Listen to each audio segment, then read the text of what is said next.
So guys, nandito na po kami sa Butuan City. Yan na yung mga unit nila, oh. Pew! After a long ride. Okay. Back to me. Okay. So, ang nice to consider natin is yung ating sukat. Ang hanap natin is yung long bed 11 feet. Ayan mga kaibigan.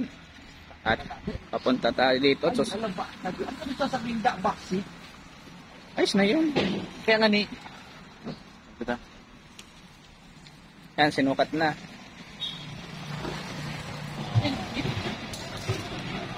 Tiraan na na. Ang tray mo 60 by 30 eh. Oh. 2 feet by 1 feet. Para rehas. Pares man lang. 5.5 feet. Sukat. Nagkakatalo lang. Ay, ma'am! Long bed. Ito, long bed din. Ikea bunggo. Yung torsion kasi sir is 10 feet lang, ay 10 feet, 10.5 only sir. Oo, 10.5. Wala pong 11 feet. Oo, halos lahat pala 10.5. Long bed man ito. Ito na ang long bed. Ano Yes sir, ito ang long bed sir. Merong timing chain. Ito. Timing belt. Yung timing gear sir is bunggo to. Wag yun sir kasi overheating yun. Nag-overheat. May issue ng overheating. Ang alin. Ang bunggo to, yung timing gear. Timing gear. Nag-overheat. May issue ng nag-overheat.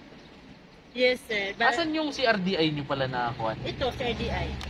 CRDI Kia. Bunggo 3 si RDI turbo intercooler. Mas okay ito kasi may turbo. Then, yung bunggo to kasi sir is, yung radiator niya is very small. Ito kasi malaki yung radiator niya kaya Pwede buksan? yes sir. Meron. Pero ako suggest ko sa iyo sir, mag-latest model kayo. Kasi yung mga bunggo to kasi kayo ngayon sir is phase out na sa Korea, mahirap na maghanap ng pesa.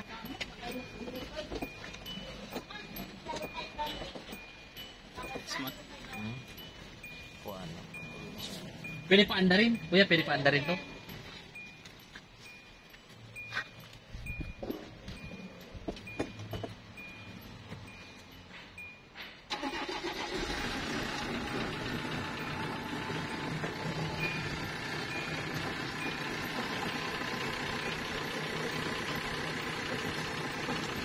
Pero yan, pwede natin sir, guys,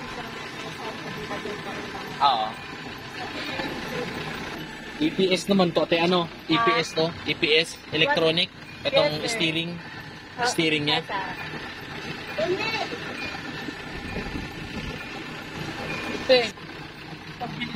Kasi pag binili namin to, ang gulong niya. Sige, ano, talagang Teka. pang Boston. Hindi na, teka lang. Sorry, parang nakikipag-negotiate pa lang ako. Kasi siyempre pag binili ko to, halimbawa lang ano, halimbawa lang. Kasi may titignan pa naman kami din. Parang hindi sayang yung gahin namin. Dapat marami kami yung pagpipilian. Tapos saka kami pipili kung ilan yung alin talaga yung pinakakuan. So, parang okay naman yung makina. Okay yung kuan. Okay yung haba. Para sa akin, okay na to. No, kulay puti. Ang ito din, nakapangalan sa Koreano. nandyan. Yes sir, ang YCR. Hindi, yung Koreano. Nandun sa Cagayan. Then, Nandun doon. Kasi bigyan- pupunta rin kami doon. Diretso doon kami matutulog ngayon. Oo. napaday mo yung atuan, ay meron pa kayong ano sir? Meron pa kayong ano, pupuntahan? May check pa naman kami, tapos saka kami magde-decide kung alin yung kwan. Kasi mahirap kasi, naglayo ng pinanggalingan namin ito eh. Ang layo. Kasi sir, ito sir is dinaran travel ito patungo sa Butuan, Cagayan to Butuan, mas okay siya. Doon kasi sa Cagayan sir, mag-road test kayo, only, dato lang sa ano, sa mga maybe mga 30 minutes. Presyo kasi mataas din. Magkano ba yung ano niyo sir, less? Hindi, sabi kasi ni madam.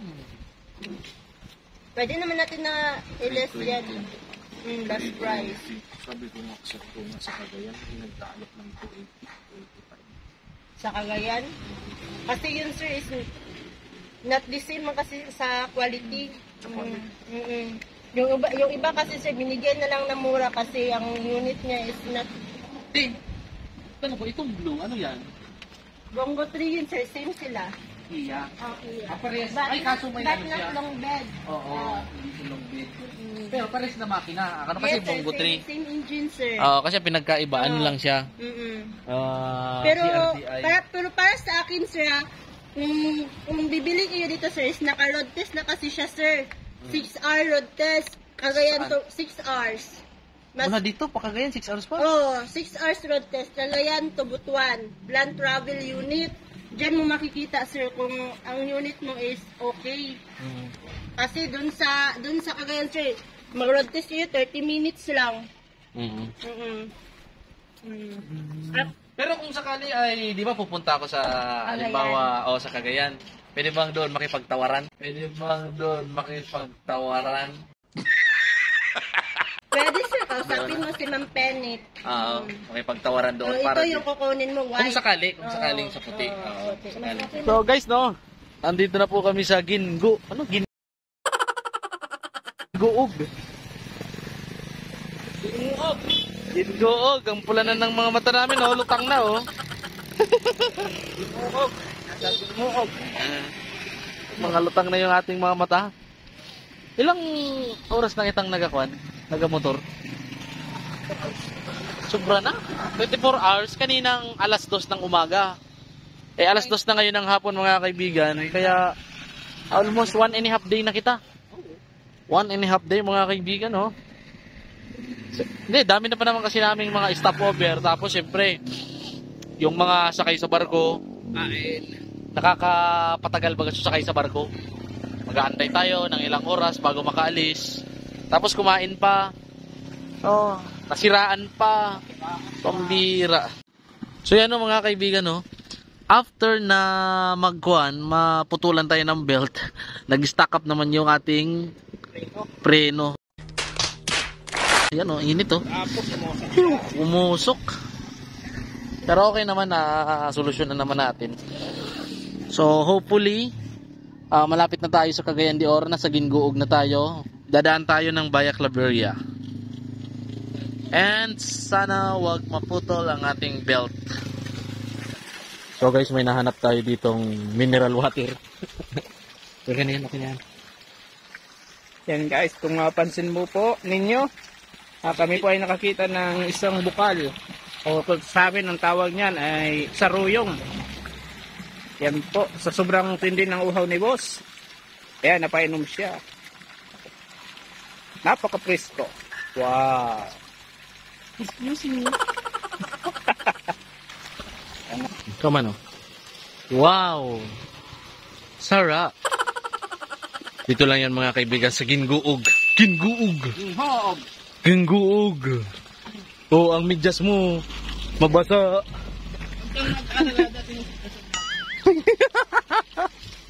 So mga kaibigan, the Nature Spring. Nature Spring.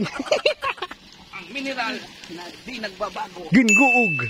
Dito lang matatagpuan sa Gingoog. Gingoog.